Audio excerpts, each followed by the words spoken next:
We are indeed very fortunate to have Kevin with us today, considering the Federal Parliament is sitting and will be considering the bill to recognise Australia's First Peoples. It's being passed today in the Australian Parliament. RecSA has been negotiating with Kevin for some time in his office, and we're very pleased of his willingness to accept our invitation, not knowing if he was going to be successful in getting a pair to be released to come from Parliament to Avalon 10 today. He even agreed to do a pre-video presentation if he did not get a pair. That was his commitment to Reconciliation SA.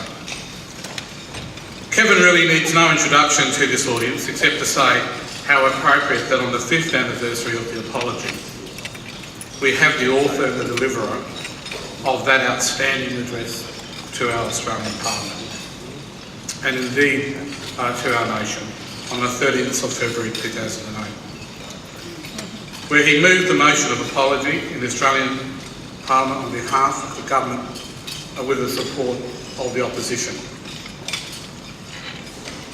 Kevin, can I say I was privileged to be in the Great Hall of Parliament House with my family, my wife Mary and my son Peter and daughter Lorraine, where we witnessed the way you and Mrs Rudd warmly embraced and welcomed members of the Stolen Generation to the Parliament House. I have spent many years visiting and working in the House, and on the 30th of February 2008, I felt for the first time it was the People's House. It was truly inclusive of all our diversity and respectful of Aboriginal and Torres Strait Islander, the first Australians. You delivered one of the most healing speeches of our time, giving all Australians the opportunity to show the generosity of spirit required to understand and accept and move forward together, appreciating the unique place and rich culture of the first Australians. Kevin, you inspired our elders and gave a sense of hope to our young people. I now invite you to do it all over again this morning. Thank you.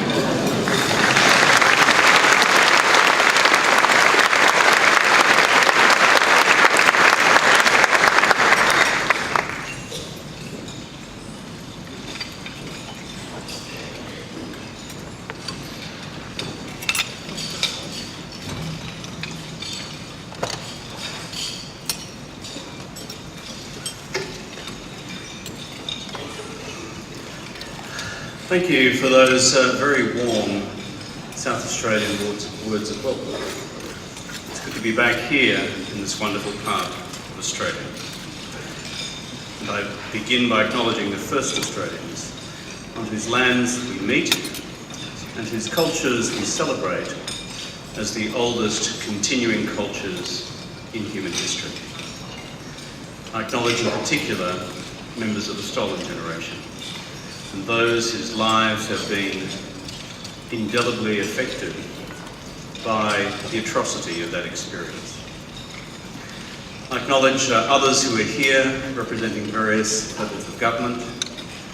To Ian, my good friend, the newly appointed minister. I've known this bloke for the better part of 20 years. He's a good man, and you are well served by having him as the minister responsible for this important portfolio. To the Leader of the State Opposition, I acknowledge your presence here this morning as well, as the business of reconciliation transcends any political divide in this country. Mention was made just now of that day 5 years ago. I've met some people here this morning who I last met that morning. I just met and spent some time with Auntie Martha from up near Lake Eyre. Where are you, Auntie Martha? I thought you'd be very quiet. And she has some photographs from that morning. It was an important morning. I remember asking the minister the previous day this question: when the Stolen Generation representatives come to the Parliament, where are they coming in? To which the answer was, well, they're coming in like people normally do through the public entrance. My response was, but I think it's their day. It's a very special day. I want them to come through the ceremonial entrance where we greet foreign heads of government and foreign heads of state. And so they did. It was a nervous few moments. It was one of those strange Canberra February mornings where the Canberra weather gods had already declared summer's over. And there was a bit of mist around. And as the Stolen Generations arrived at the ministerial forecourt leading to the ceremonial entrance, which is adjacent to the Prime Minister's office, there was this terribly long pause. As Therese and I, my wife, stood there, members of the Stolen Generation 100 metres removed, and no one quite understanding what the protocol for such occasions was. So, having been brought up in the Queensland School of Protocol, which, as you know, is a contradiction in terms, I yelled out, "Hey, come on over. Come to our place." And there it began. And the tears flowed. 5 years later, the tears continued to flow. I said to Auntie Martha before, there was an elderly Aboriginal woman who I remember particularly that morning, who I embraced, gave her a big kiss on the cheek and said, "Come through this way. They'll look after you and show you where to go." And she told Therese afterwards, this would be a woman in her 70s, that I was the first white fella ever to give her a kiss. That hurt. It should never have been the case. I've met also someone here this morning who found out only last year that her mum was one of the Stolen Generations. Her mum is alive and she's 93. And so the story continues. And someone else I met here this morning introduced herself by saying, "I'm third generation Stolen Generation." The depth and the breadth and frankly the dimensions of the pain which had riveted its way through families over so many decades is something which white fellows like myself can understand but never understand, because it was not my experience. People often ask me, how did you prepare for the apology? To which my answer honestly is, I read the briefs, I threw them in the bin, wonderfully executed, beautifully drafted, bureaucratic briefs. But sterile. I could only begin to think about what it was like to be a member of the Stolen Generation when I sat down with the lady I referred to in the speech, Nana Fijo, and spent the better part of a morning, very unusually for a politician, Ian, shutting up and just listening.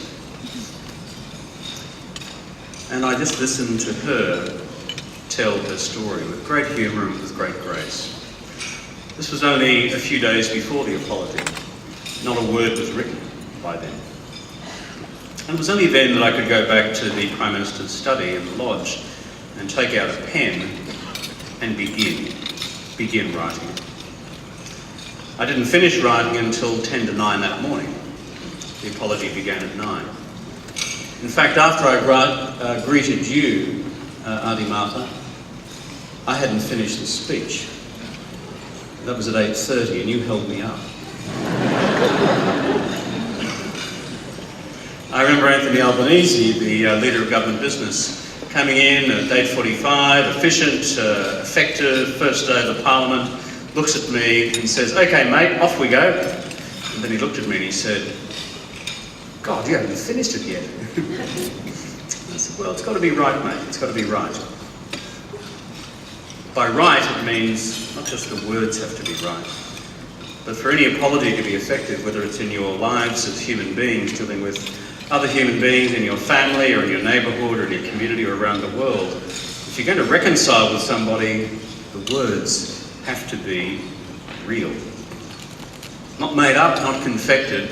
They have to be real, felt, experienced. And therefore, then as the Prime Minister of Australia, but also as a white Australian male, and as someone whose forebears came here 8 generations ago, and had therefore been part of the European occupation of this country, I had an obligation as a white Australian male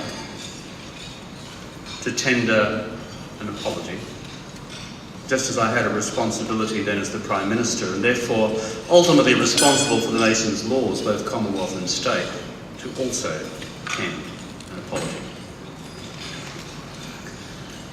These were important days, and that was an important day. I'm conscious, though, that the words of that apology were one thing. What is the great miracle of the apology?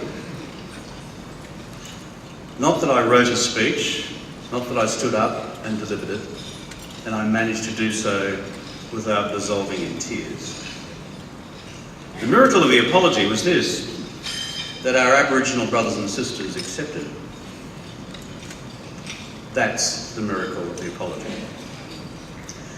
For had any of us, European arrivals, been through what our Indigenous brothers and sisters had been through, not just for a few decades, but for a couple of centuries, I'm not so sure, had that been me, that I would have readily found it in my heart to say, okay, apology accepted. Where do we go from here? So to you who are members of the Stolen Generation, and to all Indigenous Australians here today, and the families and the communities that you represent, I would simply say this to you today, 5 years on. Thank you for the grace with which you received that apology. I'm deeply conscious of the fact that this apology falls as one part of a long history of reconciliation and attempts at reconciliation in this country. Here in South Australia, you began the process earlier than, in fact, anywhere else. In 1966, when I had barely begun primary school and was just graduating to my first pair of shoes, which in Queensland remain optional, there was a young Minister for Aboriginal Affairs in the fair state of South Australia who introduced into the Parliament of South Australia a piece of legislation called the Aboriginal Lands Trust Act, and he did so with the following words. He says, hoping that his technology works. 1966. This bill takes a significant step forward in the treatment of Aboriginal people, not only in this state, but in Australia. The Aboriginal people of this country are the only comparable Indigenous people who have been given no specific rights in their own lands. The Aboriginal Lands Trust proposal is an important measure not only from the point of view of the development of Aborigines in South Australia, but from the point of view of the moral stature of the Australian people as a whole. Of course, that young man, that young minister, back in 1966, was your very own Don Dunstan. Think about that. 1 year before the 1967 referendum. Think about that. A decade before the Commonwealth Parliament legislated the Northern Territory Land Rights Act. Think about that. A quarter of a century before the Native Title Act. And think about it again, more than 40 years before that young lad in short pants back then, later as Prime Minister of Australia, stood up to deliver the apology to the first Australians, and to the Stolen Generations in particular. So on this great enterprise called reconciliation, here in Adelaide, on this 5th anniversary of the apology, I would like publicly to salute the record of achievement and the prophetic voice of one Don Dunstan.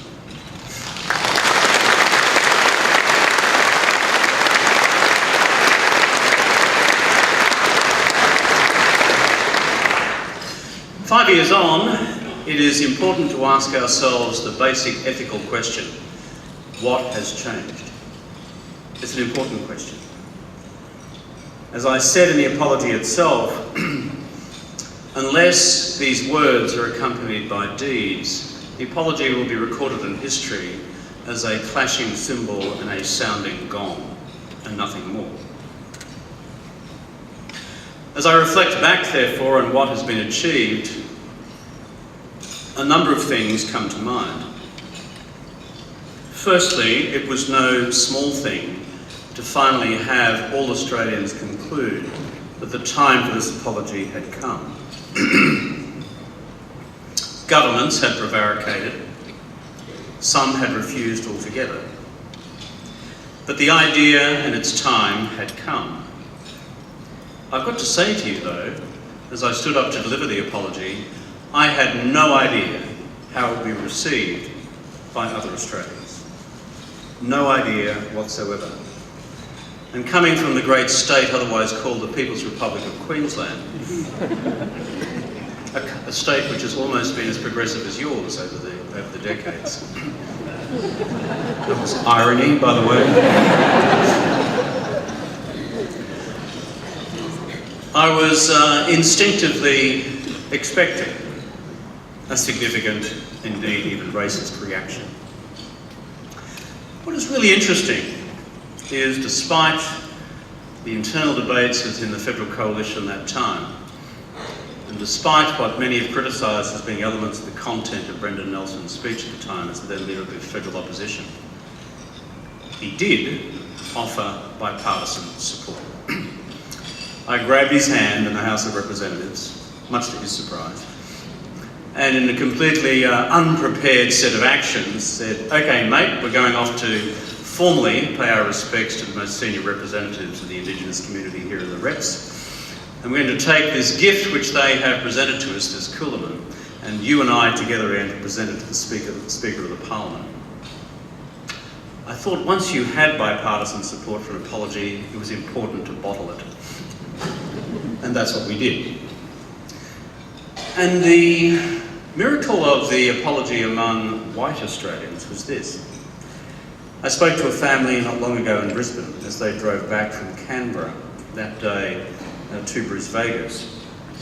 Via the Inland Highway up the Newell, they stopped at a country town, one of those great traditional cafes, lines of booths up either side. Hadn't been changed since 1936 when it was first built. And they walked in a fairly conservative part of New South Wales. About lunchtime, the crowd was gathered, get their pies and peas and whatever else. Floaters, probably not. And to a person, to a man and to a woman, those in the cafe stood up and applauded. These Indigenous Australians driving back and stopping temporarily in their town. So I think one thing that's been achieved is that some of the hardness of heart in white Australia, I think, was finally broken. The other thing which I think happened, and which very few of us in this country were conscious of, including myself, was that with the apology, and we looked around the world, I don't think many of us realised that the world was also watching. As I then travelled across Europe and Asia and the United States in the months following that, I was literally bowled over by the number of heads of government around the world who had watched it live. You see, the funny thing is this. You know how we Australians see ourselves as this great land of the fair go? We've always seen ourselves that way. That Jack is as good as his master. all that sort of thing. We in the Labor movement take these things particularly deeply and particularly seriously.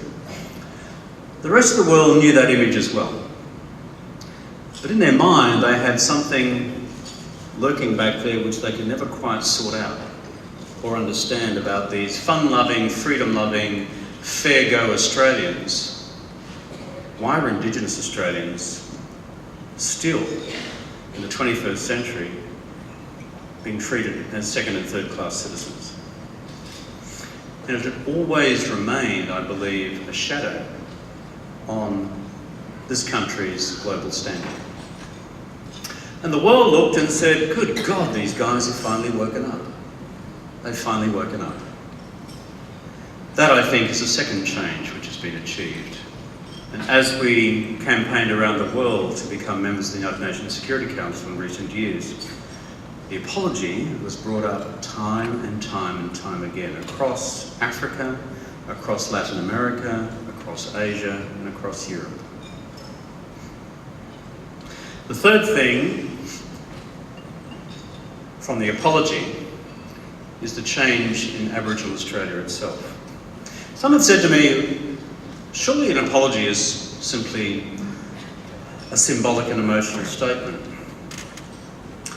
Well, I can understand that criticism, but if you have wronged somebody in your personal life, in your family or beyond, you can't simply one day walk in the door and say, okay, what are we going to do today? There is some emotional business to transact. You have to go to that person, acknowledge what you've done wrong to them, and apologise.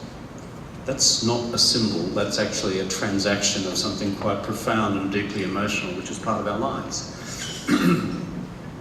So when people legitimately ask, what then has changed in a material sense because of the apology? The whole program of closing the gap between Aboriginal and non-Aboriginal life expectancy, education opportunities, health opportunities, housing and employment, frankly, was always going to be held back until we'd done this fundamental business of constructing the bridge of reconciliation through the apology. Suddenly I found with my Aboriginal brothers and sisters around the country, hands outstretched to me, because we had stretched out our hand as well. The apology, therefore, was something of a leap of faith, not knowing how white Australia, Indigenous Australia, or the world for that matter, was going to react.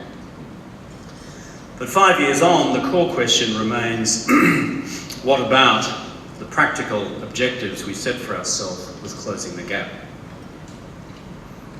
I think there are probably three pillars to the business of reconciliation.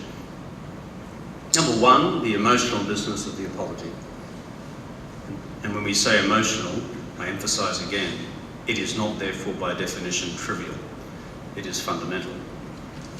Second, in the business of the laws of the nation, the laws that have been enacted concerning Aboriginal land rights, but the important laws being debated in our nation's capital today on constitutional recognition for the first Australians. It is for me unbelievable that here we are in the year 2013 and we still do not, in our foundational legal documents, recognise the fact that the concept of terra nullius was a nonsense, and is a nonsense, and will forever be a nonsense. That when we came barely 200 years ago, a twinkle in the eye of the god of time and space, that for tens of thousands of years before that, Indigenous Australians had made this vast continent their home. And surely, it is not beyond our wit and wisdom as a people to finally reflect that in the foundational constitutional document of the nation. And so when the Prime Minister speaks on this today in Canberra, and on the unanimous recommendation of the Joint Select Committee on Constitutional Recognition for Aboriginal and Torres Strait Islander peoples, she will conclude the debate on the Act of Recognition Bill. The bill, I'm advised, will pass through the House of Representatives. I'm also advised, I hope my advice is correct, with unanimous support. And so while I'm here today with you celebrating this 5th anniversary, let us reflect on what the Prime Minister is doing and others are doing in the Parliament of the nation in passing this Act of the National Legislature. The apology, the first pillar of reconciliation, the laws of our nation, the second pillar, including its most foundational law, the Constitution. But the third, and I return to this theme again as I draw my remarks to a close, is closing the gap. If you read the apology statement, the last third deals with these specific objectives.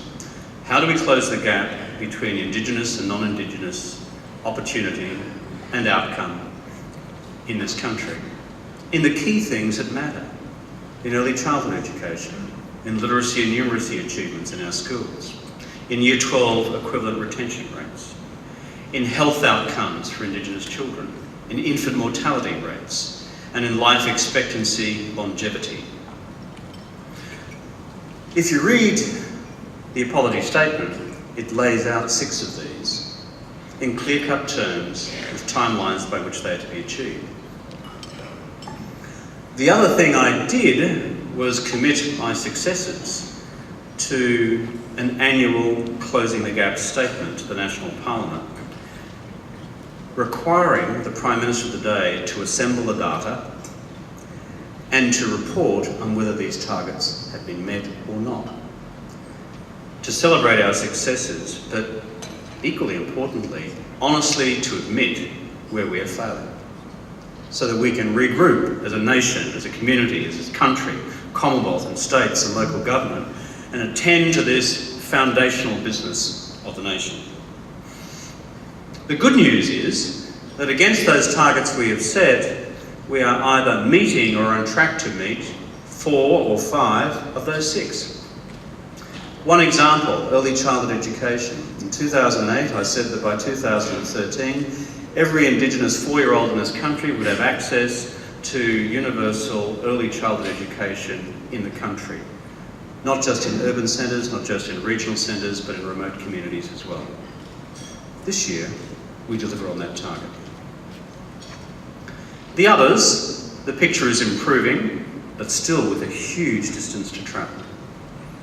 The one where we are failing at present is in literacy and numeracy, where the data at Year 3, Year 5, Year 7 and 9, collected nationally through the NAPLAN system, which we, the Australian Government, have also established, shows that we are barely maintaining where we were before, and in some cases falling back.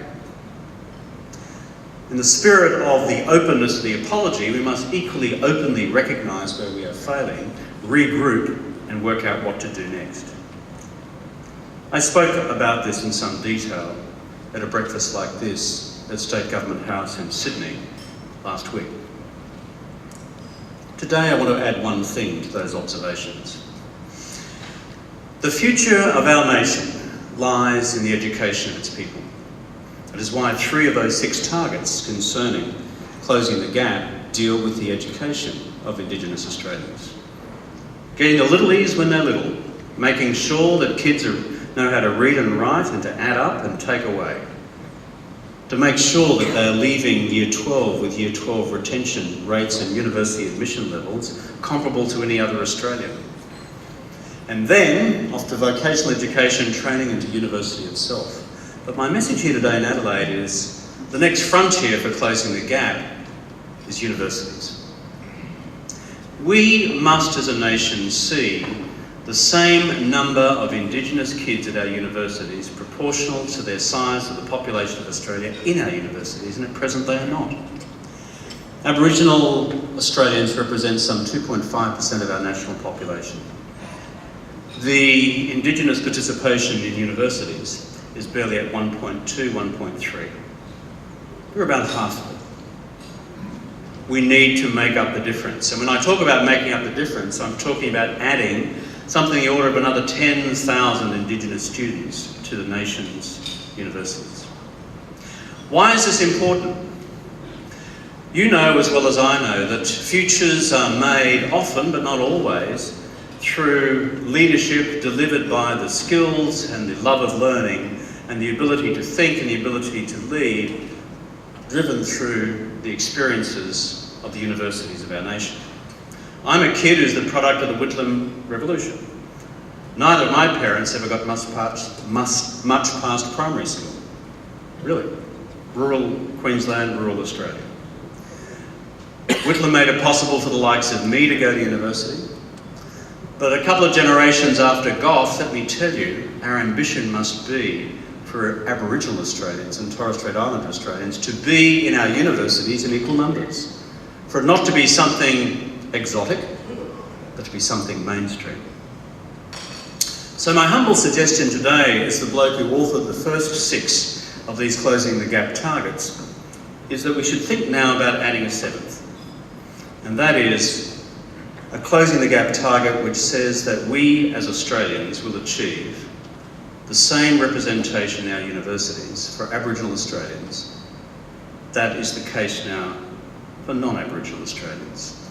And that means doubling where it is today. In terms of the timeline for it,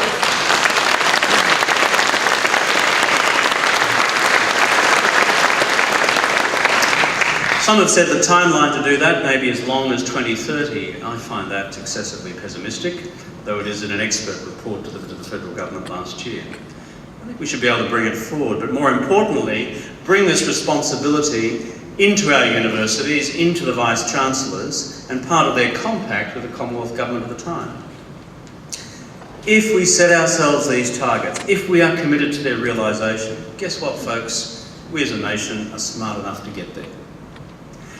And my dream for the future of this nation is that we see this army of Aboriginal and Torres Strait Islander graduates of our leading universities across all the disciplines, entering into leading positions right across the professions of this nation. And for the rest of the Closing the Gap targets, becoming leaders in their own communities across the nation too, turning concept into reality, turning target into reality. That is why this university achievement and aspiration and target, I believe, is so important. So folks, there you have it, 5 years on.